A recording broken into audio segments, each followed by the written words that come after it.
Well, my let's keep it real people. You get to see me, and I got a guest. I'm so freaking excited. So, I love first. Love, love, love, love first. So this is two first. One, he's a magician. I hope are you gonna do something? No, don't tell me. I don't know. I want to know. I don't want to know. All right, so that's number one. Number two, the fact that you can see us is a very rare thing. So even starting out with that, that's way cool. And the other thing, I think this young man has done more in his lifetime than people in their 90s. So let's just get to it. Brence Platner is a filmmaker, innovator, athlete, and magician. He is a student at, make sure I get it right, Loyola Marymount University School of Film and Television, and it's rare to see him without a deck of cards or a coin in his hand. I hope he has something. Brence has performed at parties, sports events, and for schools in South Africa, which was awesome. I watched him on TEDx. Man, did he have fans. And during the COVID challenge, has performed over 60 Zoom magic shows for schools and libraries across America. He has been featured on Los Angeles KOST 103.5 radio channel and has created and delivered his own, which I know about, TEDxTalk, the magic of storytelling, which has been my theme this month, and speaks, Mandarin Chinese, where my son goes to school. That's what they teach. All right, you ready? Brence, how Absolutely. are you? I'm awesome. Thank you so much for having me on here. That was quite an introduction, and I just want to know, tell the truth. Did you do anything to your face? Are you really 80 years old? I mean, come on. No, it's all natural, but maybe there's some magic. Yeah. Ta-da! Now, if you did that, the people would really want to know. That'd be something valuable. So, all right, I got to start out with what I ask all my guests. I love words, Brent. I love words. I wake up and I think, what word am I going to embody today? And then sometimes it's my theme for the month. If you're going to pick one word that you could say in the past 30 days, it could be anything. I don't care, good, bad, ugly. Be honest with us. What would be the word that popped in your head to describe the past 30 days? Engaged. Engaged. Yes, because even though we're so distanced from each other, I feel like with Zoom and technology, at least for myself, I've been more engaged in college since that started to ramp up, and doing Zoom magic shows. I've been more engaged in creating engagement for classrooms than ever. And I feel like that engagement, and magic especially, is a channel for that engagement and is something that I've been able to see blossom a lot now.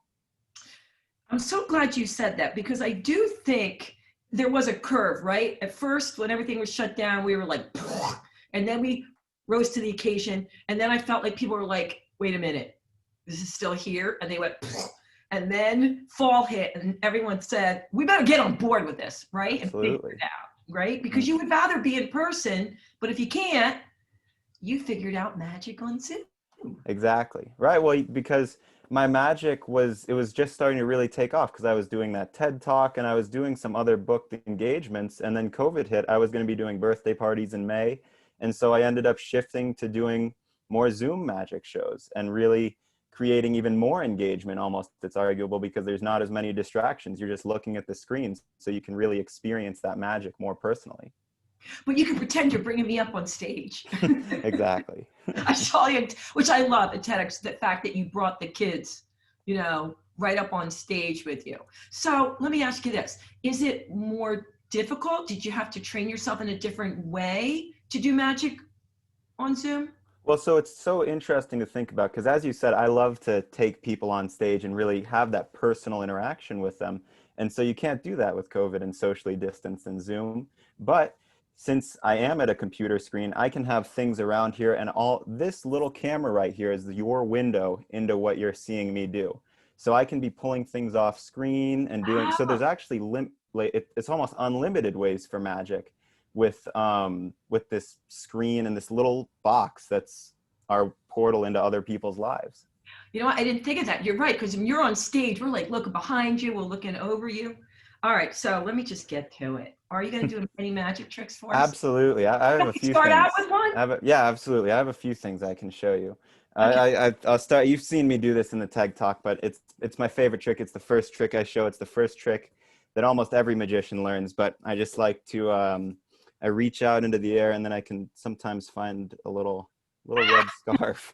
That's just, I always love to say this represents imagination. And whenever you imagine that something is there, it'll be there. But if you stop imagining just for a second, or you imagine it disappears, then it totally vanishes. Yeah. And yeah, I actually used a similar illusion. I just did a Chinese magic trick for the Mid-Autumn Festival for my school. Okay. Wait a minute. Can you speak Mandarin? 对，我可以说中文.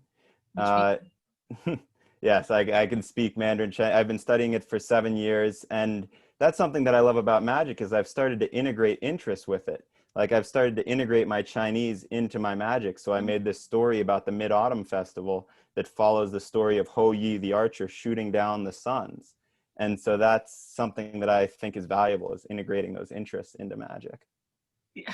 it is. It's really, and the fact that what I love is when I was reading some of your story is, which I think is so important, what makes it unique to you is the other things you do. You know, that the fact that you love storytelling, not all magicians do. I don't know how you weave basketball in there, but I saw. Well, I tell you what, I can show you a magic trick with some basketballs right now, if you Okay. like. All right. I do. Absolutely. So, because I know you worked with the 76ers dancers, and that's something so awesome. But yes, basketball is something I love. And I happen to be the captain of my school's basketball team this last year, and we won the district championship. But just had to throw that in there. But I'm 6'6", so basketball works Are for me. you? See, we Yes. can't tell that from here. Yeah, right. So it's so funny because I feel like that height, whether I like it or not, impacts some of my interactions that I have with people. And so on Zoom, all my classmates have never said anything to me about it. Someone asked me how tall I was, and I said 6'6". They're like, "No way, prove it." And I can't really prove it, but yeah, Here's a tape measure. but in another sense, that's another advantage to this communication, is you really don't have as many biases about people because you're Yeah. just seeing their face.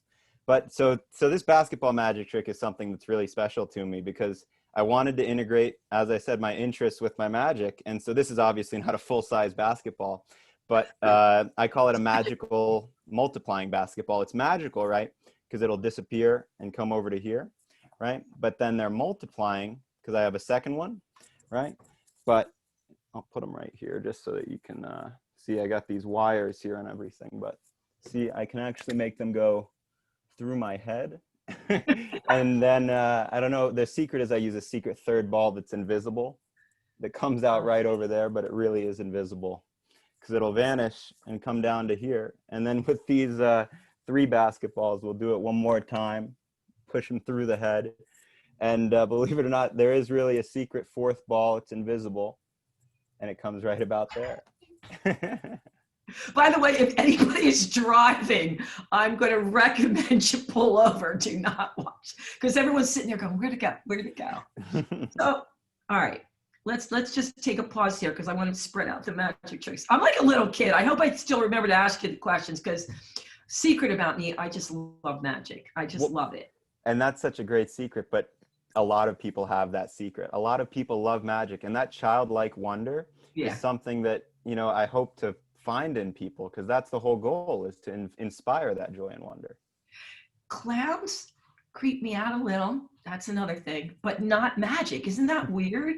Absolutely. Not all clowns, but some of them. You know what I mean? They used to creep me out when I was little, especially. No, I share that little hesitancy with clowns. I totally understand that. Yeah. All right. So, why South Africa?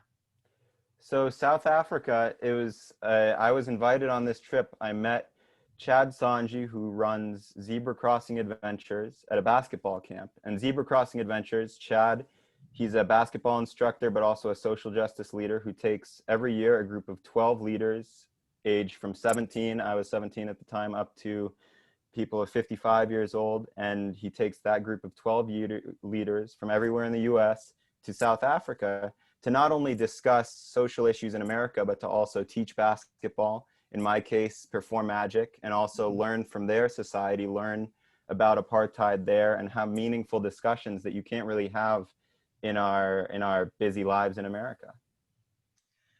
What a great opportunity. Did you love it? I mean, I'm sure it was eye-opening. It was, well, as you saw in the TED Talk, it really was eye-opening, not only from the magic, but also just to be able to hear from so many different people of so many different ages, to be able to freely discuss. There was no judgment. Everyone, you know, today everyone judges people for what they say. We had no judgment in terms of what each other was saying. We just let each other talk and tell our stories and gain each other's perspectives. It was just so valuable to be able to just listen for once and not be constantly just throwing your opinion around.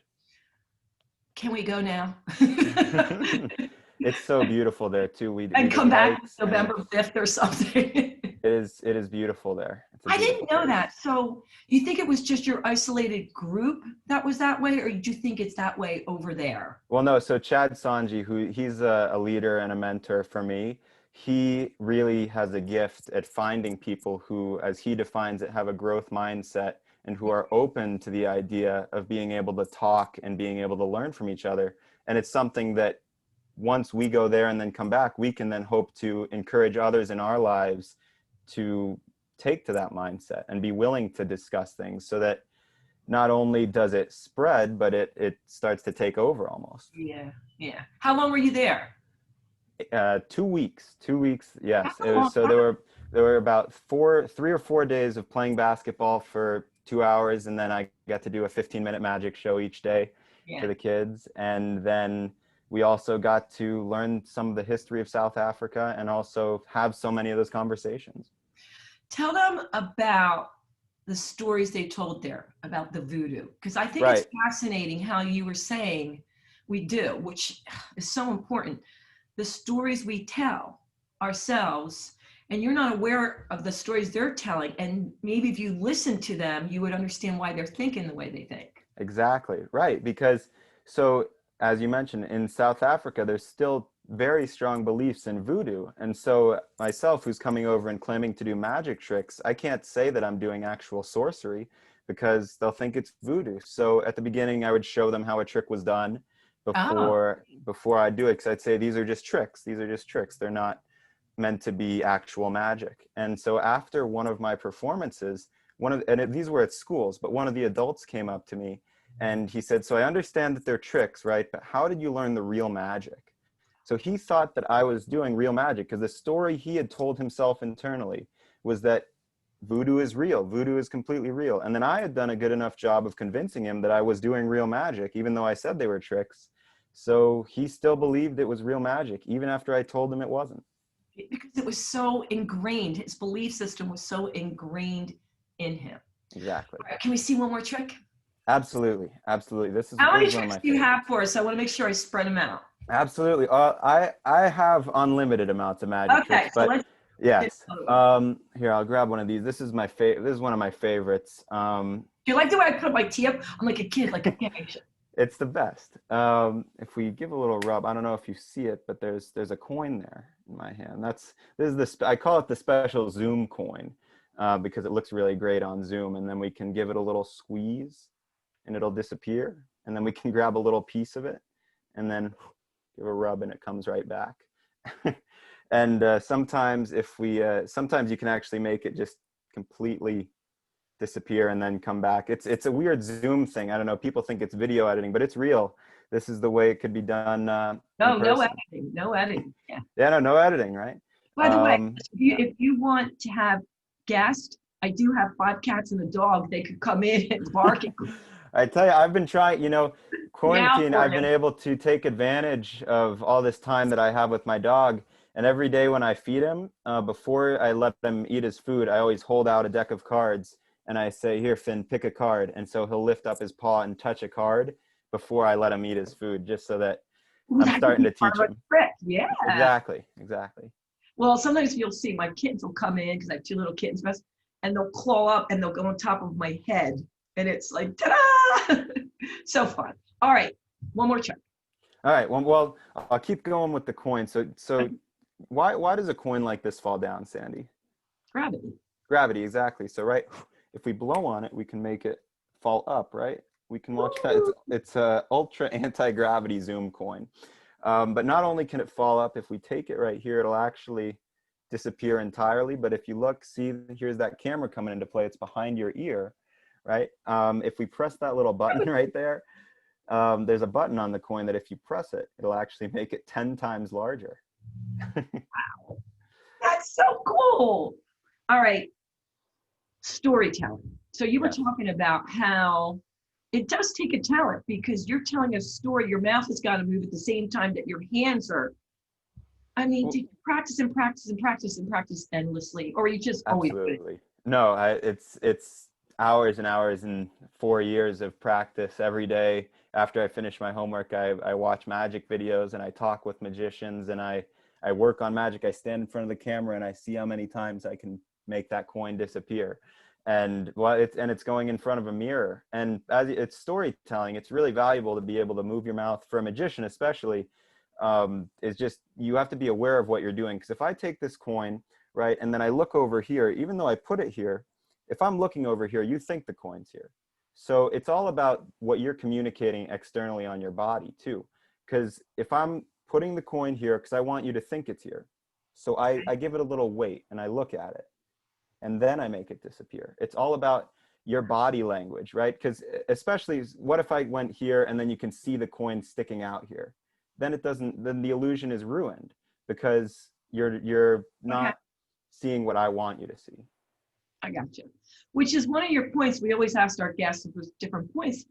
And I didn't even think of that one, that, it does matter the little gestures you make with your eyes, your shoulders, if you're slumped over, if you're sitting up straight.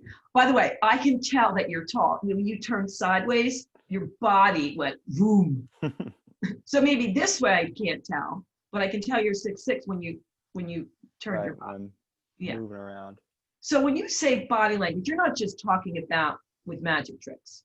No, well, no, just in conversation. I mean, one of my favorite guys to listen to is Simon Sinek, he talks about phones, and he talks about like just having the phone on the table or looking at your phone in the middle of a conversation. It's all about engagement and eye contact. And you think about Zoom conversations, the camera is above where you're looking at on the screen. So in a normal conversation, you have eye contact. If I'm looking at the screen, I'm not looking at you in the eyes. So that's like a subconscious thing too, is that you have to be cognizant of what your interactions are actually, saying about yourself.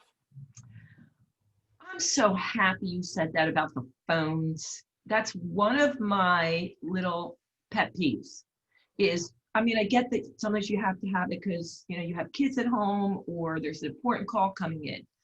But when I go out with my friends and they're constantly looking at their phone, I feel like chopped liver. But I'm glad that a young person is saying that, because I would think you would say, no, that's just our generation, I mean, I think we're being told that it's our generation, but there's no real good reason that it should be. I mean, we're still people and we still can we shouldn't just, use that as an excuse. I think that we're fully capable of not looking at our phones while we're with other people. We're in the presence of other human beings. Who knows? I know. No, it's just like with my family, I have to tell the boys, phones down, because they'll go, oh, but you want us to get educated, and they'll just be reading. I'm like, yeah, but they use excuses like we're reading articles, but I just want to talk to them and look at them, and get their feel from the eye. Like, I want to see, like you said, I want to see your eyeballs. I want to look at you. If you don't look at someone, all right, I'm not going to put words in your mouth. If someone's not looking at you, do you think they're still really listening to you? It doesn't matter because you're communicating that you're not listening. So even if you are listening. Ooh, wait, I'm writing that down. Can I use that at my family dinner tonight? Absolutely. Because I mean, it doesn't matter because a conversation is two ways. So even if you know that you're listening, if I'm like this talking to you, it doesn't seem like I'm talking to you. It looks like I'm talking to someone over there. So, and it's the same way with listening. Both people are listening and both people are communicating at all times. Yeah. All right. How'd you get into it? How'd you get into magic? Magic. I've always loved magic. My dad used to show me. He'd used to come to our lunch table in first grade, and he'd make a napkin disappear, and it was the coolest thing ever. But I never got seriously into it until I was in an airport about 4 years ago, and I had a deck of cards in my hand. I'd been playing a card game with my parents, and they went shopping, and I was alone, and a couple came up to me, and they saw I was fiddling with a deck of cards, and they said, "Do I know any magic tricks?" And I didn't. I didn't know any magic tricks. And so that night we got home. It was like 10 p.m. and I went onto YouTube and I looked up how to do. I didn't even want to do a magic trick. I looked up how to do the card spring, just to make the cards fly. I want to do that. You think I can learn to do that? The tutorials are on YouTube. They're very helpful. But I went on YouTube and I spent the next 5 weeks just learning how to do this card spring, and cards were flying all over the house.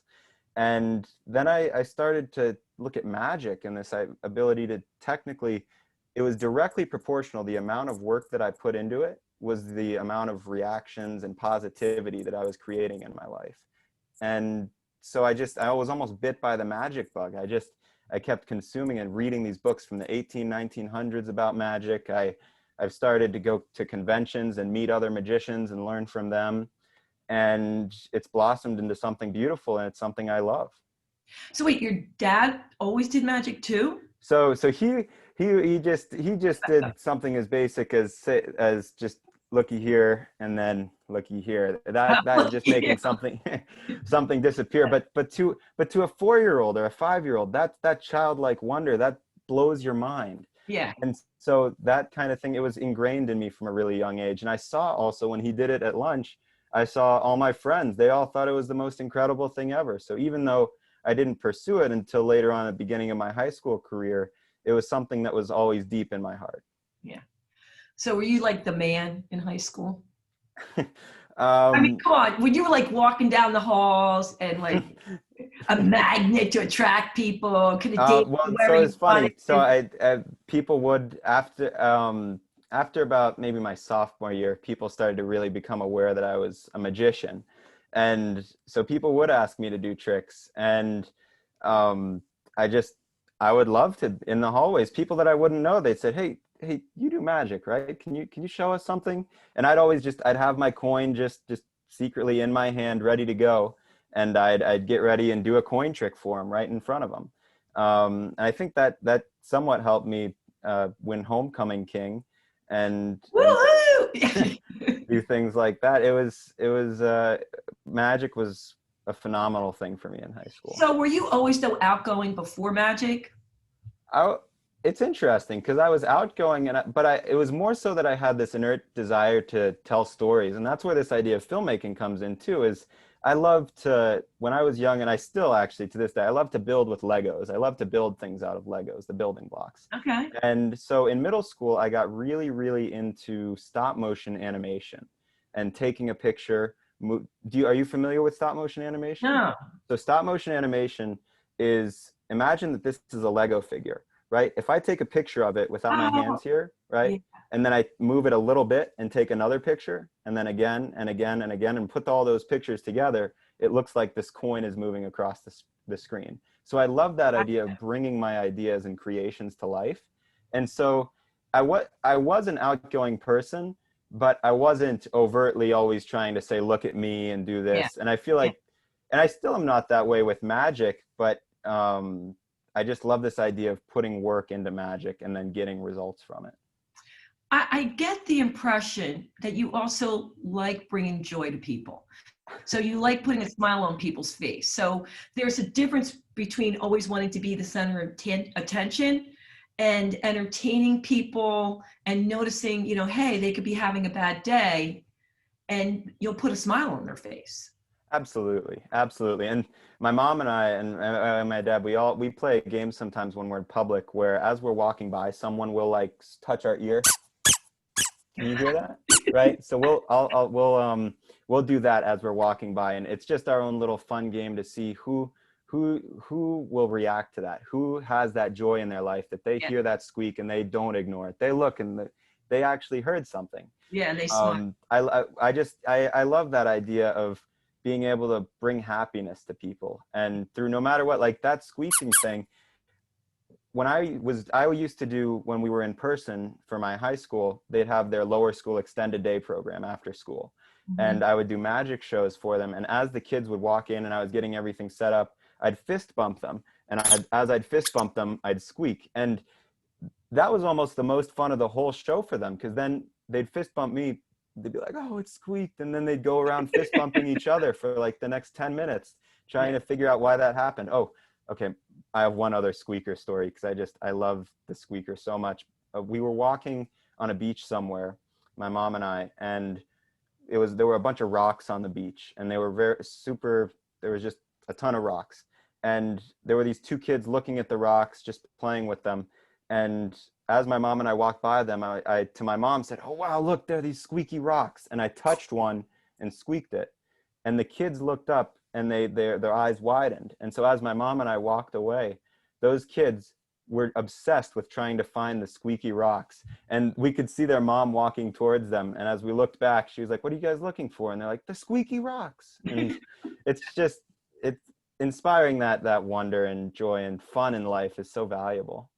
You know, I go in a lot of times to schools, and I do a little, dance moves and mindset tricks and all kinds. The kids call them tricks, but really I'm just going in to, spread some positivity amongst the kids.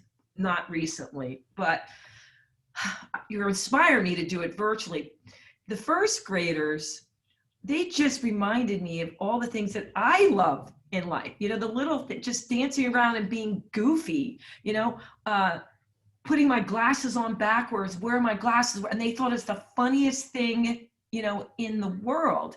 But the thing that it reminded me is, why do I care if someone thinks I'm goofy or silly?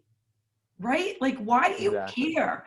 For me, my friends, mostly my family, say, why are you doing that? And I say, because I'll dance and I'll be silly in the restaurant, or if I hear a song come on at the grocery store. And I said, because it makes me happy.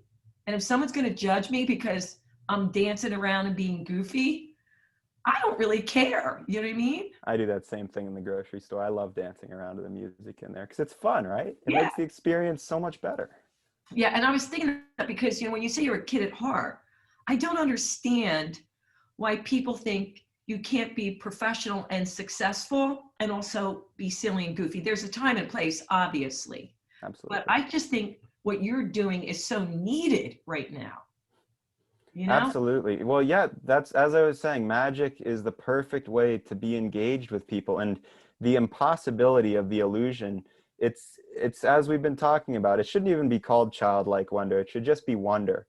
It should just be joy and wonder. Like Is that. that you're Yeah. just inspired by what you're seeing. You're removed from whatever stress, whatever thing is going on in your life. You're seeing me, right? Eat a coin and then take it out of my ear. Right? Like that's just something that's so impossible. Your brain just says, Slow-mo. what? I want to see it slow-mo.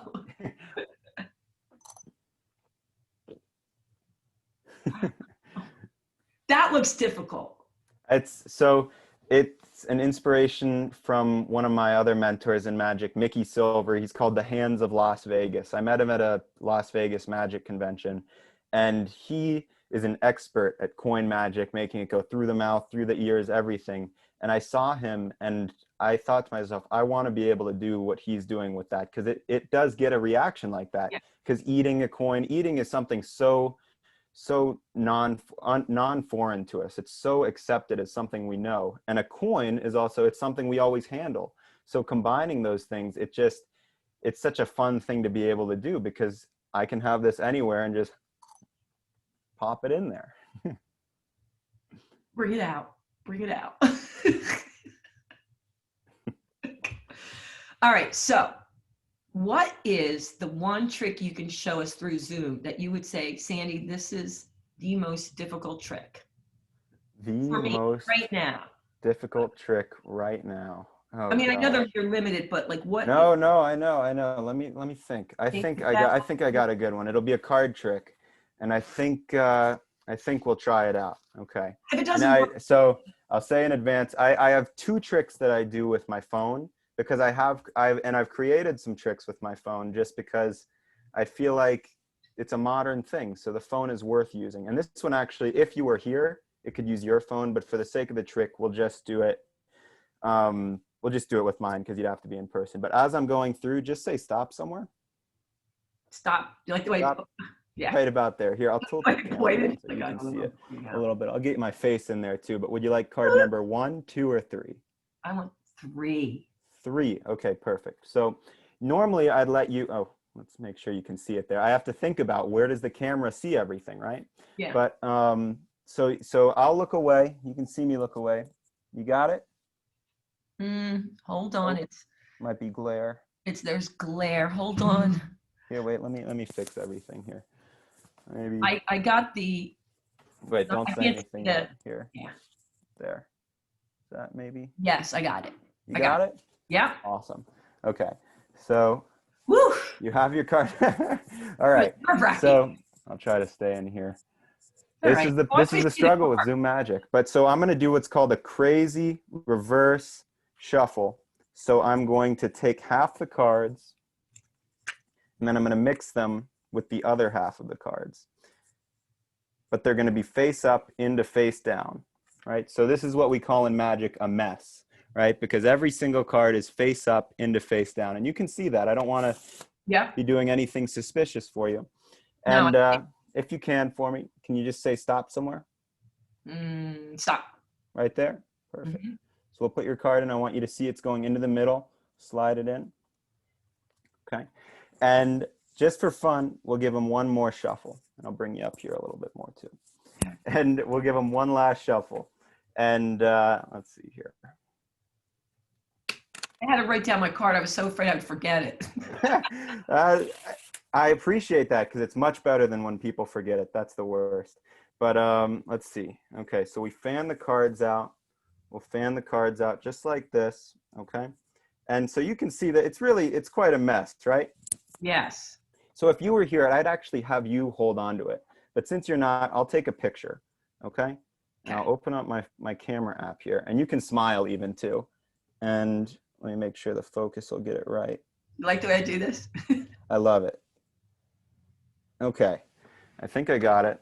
So now if I close the deck up here, and so you know how a regular deck of cards looks, right? They all are face down, right? So imagine that all these cards that are shuffled up all these different ways, they all turn face down. But then your card that's in your head turns over and switches and flips face up. If we snap, that'd be pretty incredible if that just happened, right? Yeah. So that just happened. You sure? Look, I'm getting nervous. but see, it didn't actually happen here because that's a little bit hard. But remember that picture we took, right, on my phone? I'll bring the brightness up. And if you can look at the screen here, can you see that there's one card face down in that deck? I can. And was that your card? It the 6 of hearts? That was complicated. Yes, that was a bit complicated. I mean, that's a complicated, like, put it this Absolutely. way, that way. Yes, that is a challenging trick for me. But it's one of my favorites because it uses someone else's phone. It's something personal to you. Yeah, I love it. Okay. Easiest trick. What's the one, like, and I know you said, hey, even if you're not a magician, learn one trick. Absolutely. I can tell you a trick right now. And it's a little bit of a disappointing answer, but it's something I love. It's that trick that my dad would do. He'd just take the coin and it'd disappear. And I can teach that right now because it's such a simple thing. It's just this idea of you can take any small object. Yeah, I'll use an eraser even. You can use any small object. That's a little big. A paper clip is perfect though, because you're holding it on the palm of your hand. It's over these two. These are phalanges of your fingers, each little section, right? Yeah. And so I hold it on the bottom 2 phalanges of my middle and ring finger. Okay. And I just lay it flat. And so the motion that I'm going to be mimicking is that, right? Yeah. Because I want people to think that I'm putting that into my hand. So it's that same motion, but as I go, I just put my thumb on top of whatever I'm doing, on top of whatever I'm holding on to. And then at the same time, I close this hand. I make it a light fist, though. It's not a tight fist that looks like it's tight. It's a light one so that it implies that something's in there. And so as you're going through, it's mimicking that motion. And so that goes back to body language and what does it look like when you're actually doing this, right? And it's the same. It should look the same way when you're doing either thing. And I think if you can do a magic trick, you can inspire joy anywhere, right? And Yeah. it doesn't Yeah. have to be a magic trick. It can be conversation, but knowing one magic trick, you're in a waiting room, you're in an airport, and people are just waiting around. You're like, hey, let me show you this. Or even like you said, if you're sitting there with some cards in your hands or whatever, Absolutely. you're going to strike up a conversation. But I also think for people that are introverted or have social anxiety, I know a lot of shy young people. I'm going to suggest this to them because maybe it's just an icebreaker, because I hear so many kids say, listen, I'm just scared to meet new people, and I think this would be a good way for them, Absolutely.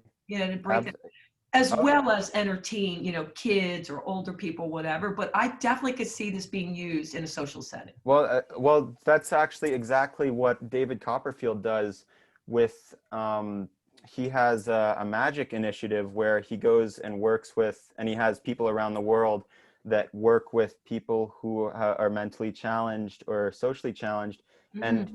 they learn magic tricks, simple ones like taking a pencil and making it stick to your hand, or doing things like that, doing magic tricks like that are relatively easy to learn, but then they learn to perform it and they learn to get that positive social feedback.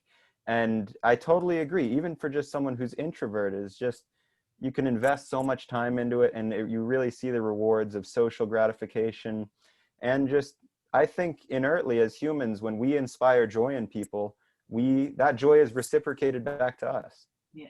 Question: if someone wanted to send their child to the right site to learn magic, like let's just say one of my callers said their son has social anxiety. Let's go with that. Where would you say, hey, this would be a good place for them to learn? Absolutely. Where you could I'd send say, them? well, there's some great YouTube channels. One is called 52 Cards with a K. So 52 and then KARDS. And also, I've taught people magic before. I have a website where you can message me, platnerproductions.com, or Oh, contact me. cool. And I have worked with people and taught younger kids magic.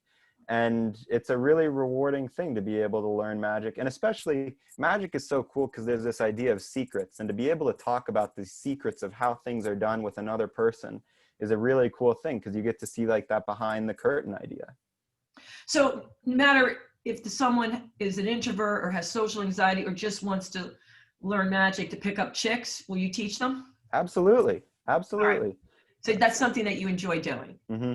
I have several friends of mine who have taken up magic in the last 1 or 2 years, who we FaceTime once or twice a week, or once or twice a month, and we talk about magic. They show me what they've been working on. I show them what I've been working on. And it's a great relationship, because you're also, you're motivated to show someone else, especially because now you might not be interacting with people often. So when Yeah. you have these Zooms or FaceTimes where you're talking with people, you're motivated to work on something. I do a lot of Zoom, so I am going to look into magic, because sometimes I think, oh my God, I'm getting so bored, but to beef it up, I could go, hey, I have a magic trick. Well, no, I mean, you could also say, hey, this silent, it's making me sick, right? I don't know if I can do that one. That's complicated. What's another easy one? Another easy magic trick. Pencil one? The pencil one? Oh, here, well, oh yes, the pencil one is perfect. That's a perfect one as well. So you can say, look, I can make this pencil stick to my hand, right? It's super sticky. And Okay. so what's going on here is, as you're turning your hand, Okay. you're going to move this finger right here, this index finger, up to here, and hold the pencil against your hand. So when it's over here, it looks like it's totally flat. Isn't that That's so sweet? Right? crazy. So, so the bigger motion covers the smaller motion. The bigger motion being going from here, where they see that there's nothing holding the pencil, to here. That's the big motion. And in that big motion, you're going like this. Ah. So it's that bigger motion, that body language coming into play again, of saying, look here, and then you can do it. And actually, something I like to do sometimes with this is to train your audience a little bit. You say, here, let me get it to work here. And then I'll drop it the first time to act like, oh, it didn't work that time, and just intentionally not do it. And then say, Oh, there we go. And then it'll look really great. Okay, let's go the opposite. Sometimes if you ever seen one of those rubber pencil tricks, right? Yeah. Right.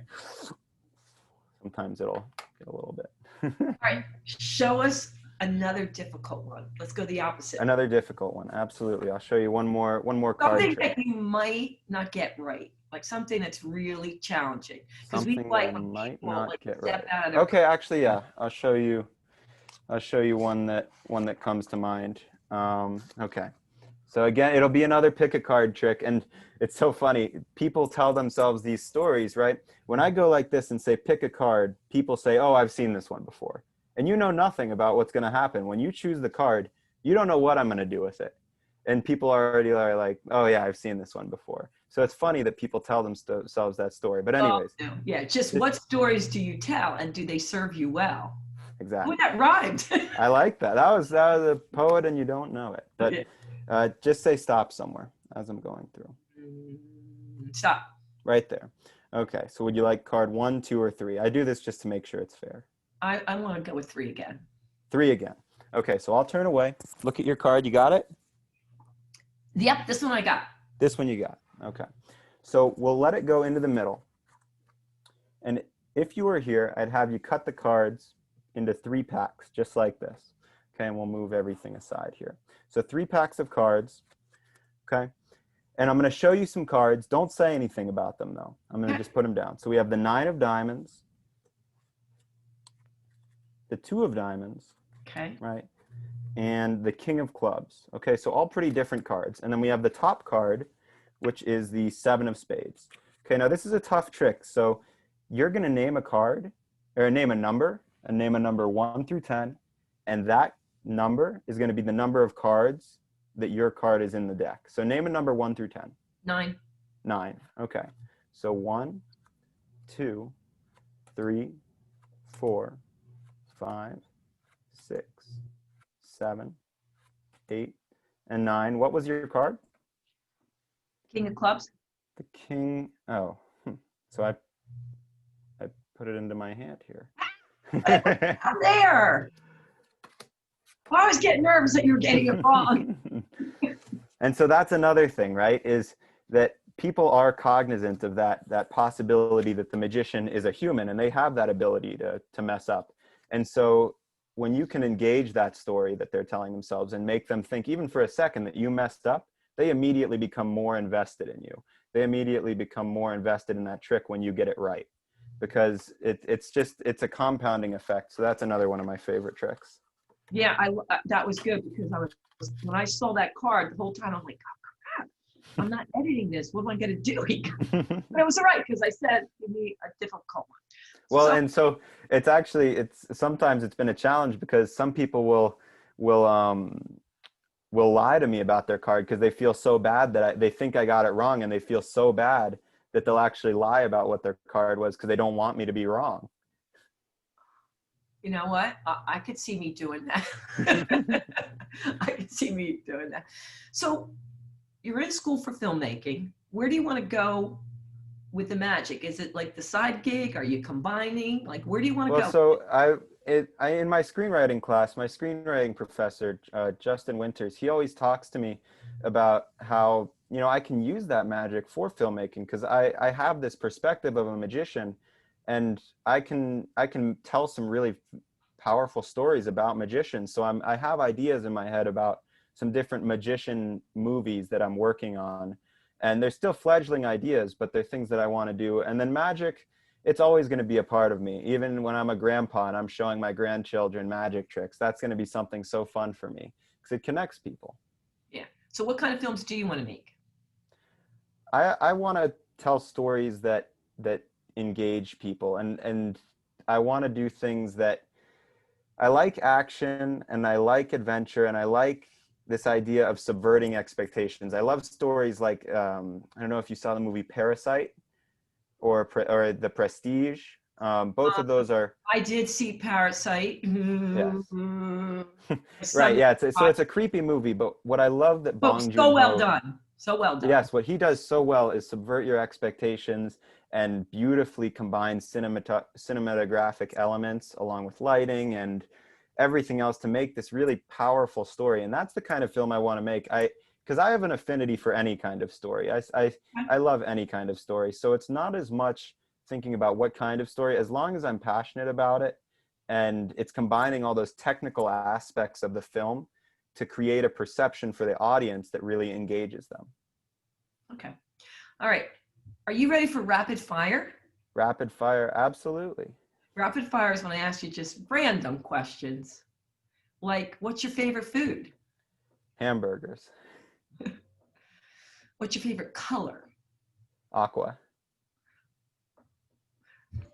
What are some of your hobbies besides magic and basketball? Entomology, which is the study of insects. And I love going around, especially in nature, and finding insects and looking at them up close. And I had this big bug book that my grandfather gave me when I was a kid, and I like memorized every bug in it. And so I love insects and the little intricacies about how they evolve and how there's so many different species. That's something I love. So do you like not even kill a fly? Because there's a big fly in my house that's driving me crazy. No, mosquitoes, and especially living in Florida, coming from Florida, mosquitoes are a nuisance, and I'm not a fan of them, and flies. Yeah, good. Favorite day? If you were going to close your eyes, but don't, and say, Sandy, this would be my favorite day, how would it look? Okay. Favorite day, I'd get up and I'd probably go with my family for a walk on the beach to see the sunrise. Because I have several great memories of doing that.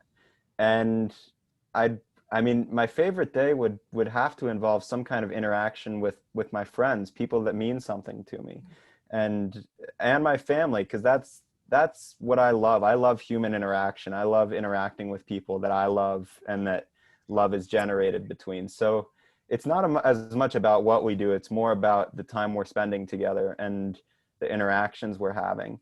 And obviously, I'd hope to do some magic in there somehow, and that'd be something valuable. And then we'd probably end the day with my dad grilling cheeseburgers. That'd be awesome. Are they good? Does he make good cheeseburgers? He grills phenomenal everything, ribs and cheeseburgers and everything. Yeah, I love grilling. Okay, toughest thing for you right now? What's the things that toughest? My Chinese course in college. Since I took Chinese for 7 years in high school, my college Chinese course, I'm in a class with 2 seniors and the professor, and it's the highest Chinese class my college takes or offers. And I'm probably spending 13 to 14 hours a week just studying Chinese and writing Chinese. I have pages of Chinese essays that I'm working on, and I love it. I love the language. I love it. Why did you pick Chinese? Well, my school had offered Spanish for my first 5 years of lower school. Okay. And I didn't take to it, and I didn't connect with the language. So in middle school, I was hoping for a change.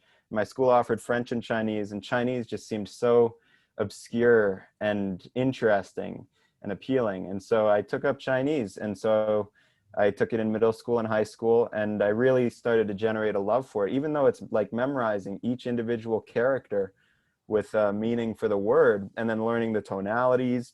Yeah. It's just, I love that complexity of the language, and it makes it beautiful because the language itself, the characters look like pieces of art. Oh my God, beautiful, beautiful.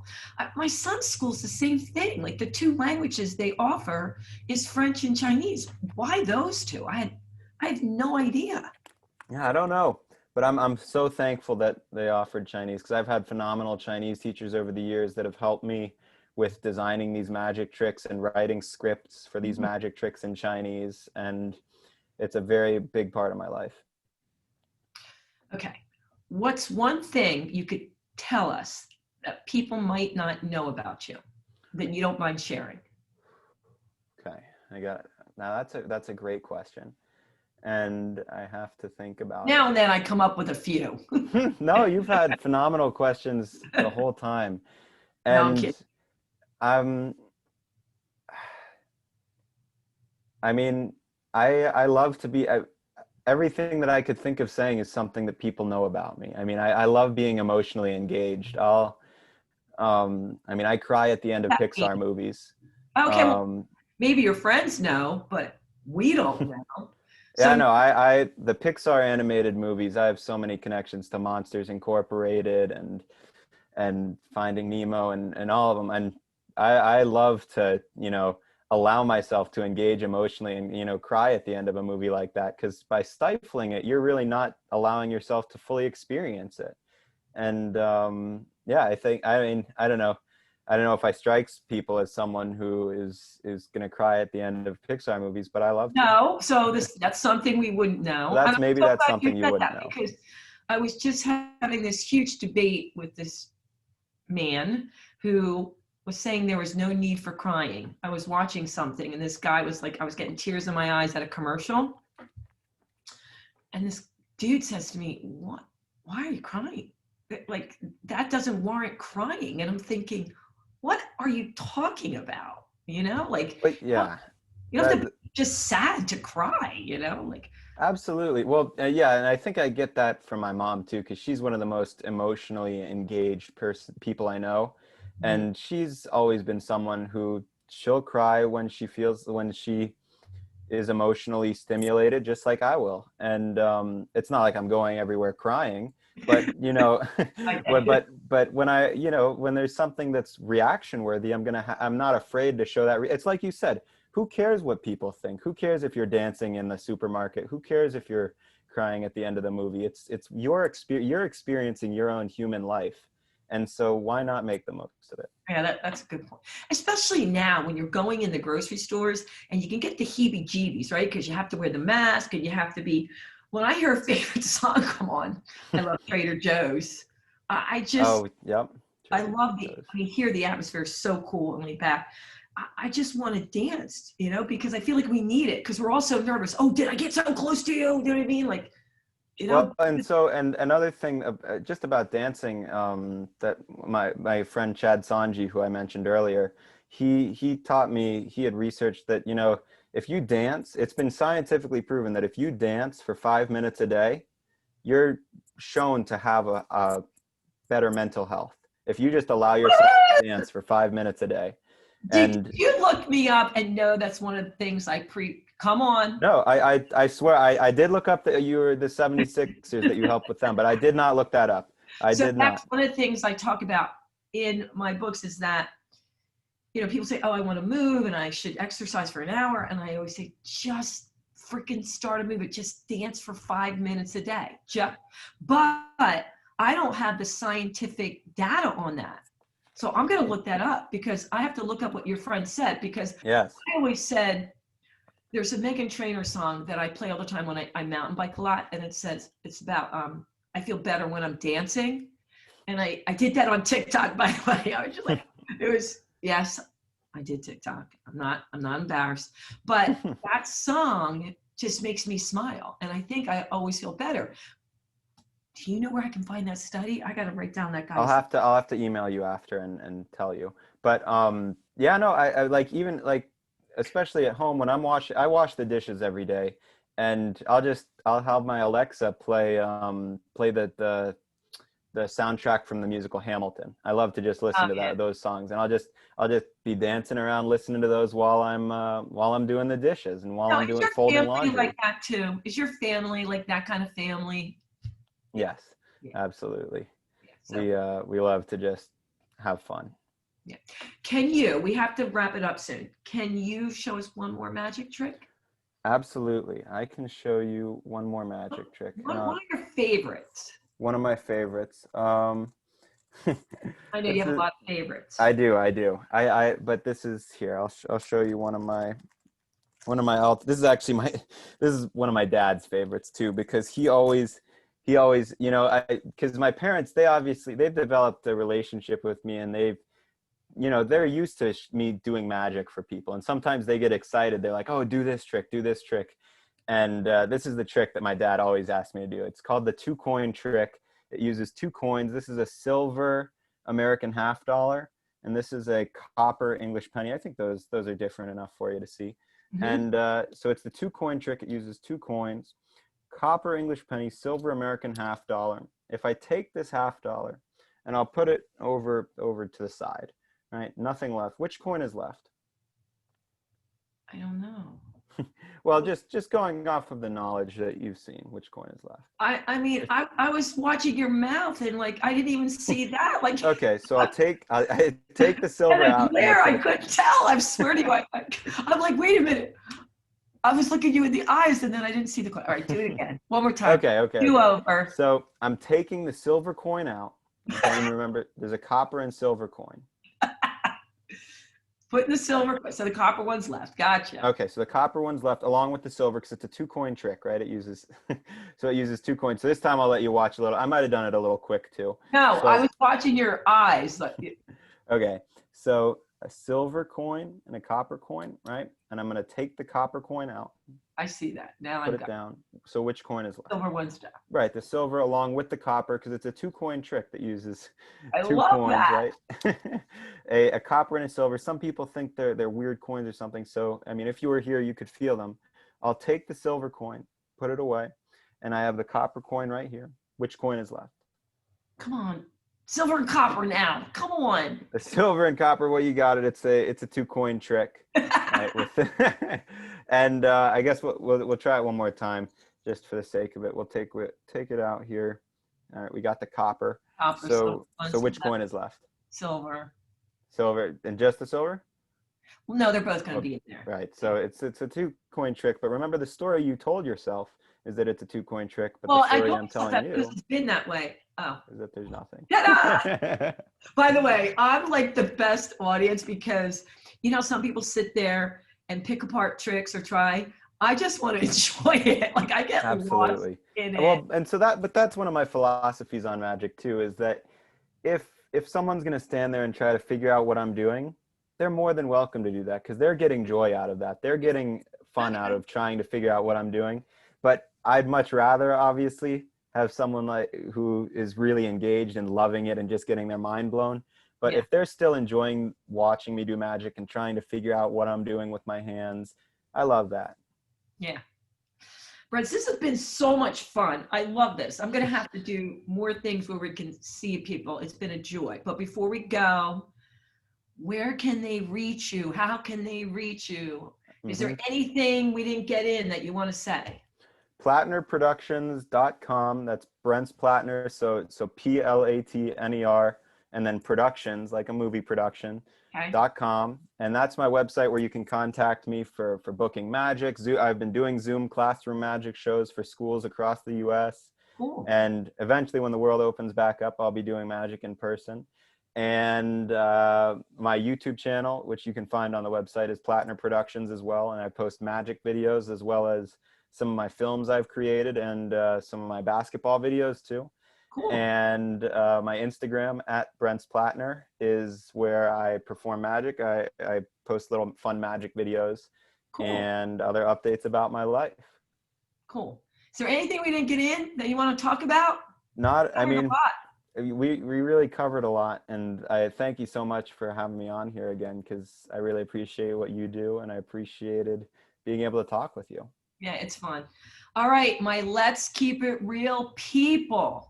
Here's the deal. If you like this format, let me know. If you have questions, you can send it to questions@sandyjoyweston.com or reach right out to Brence. Share it, subscribe, push buttons, like, rate. We really appreciate it. Right, Brence? We really appreciate it. I always forget that. I forget to do that, but we really appreciate it if you would share it with your friends. The whole mission for Let's Keep It Real is to highlight people that are making a positive, powerful difference in the world. I want to highlight people that are doing things in a world that I want to live in. And take this message away. Number one, no matter how simple the trick is, right? No matter how simple it is, just get into the pure joy of it. Like, don't try to second guess it. Just let go and be a kid. And don't be afraid to try a trick, you know, and use it with your friends and family. If you get it wrong, so what? The whole thing is, whether it's magic or something else, you want to inspire yourself, you want to inspire others, and you want to spread joy. When you're kind to yourself, when you lighten up with yourself, and you make mistakes and you're okay with that, you give people permission to do the same thing. All right, we're going to peace out. And you know what I'm going to say until next time? You ready? Toodles.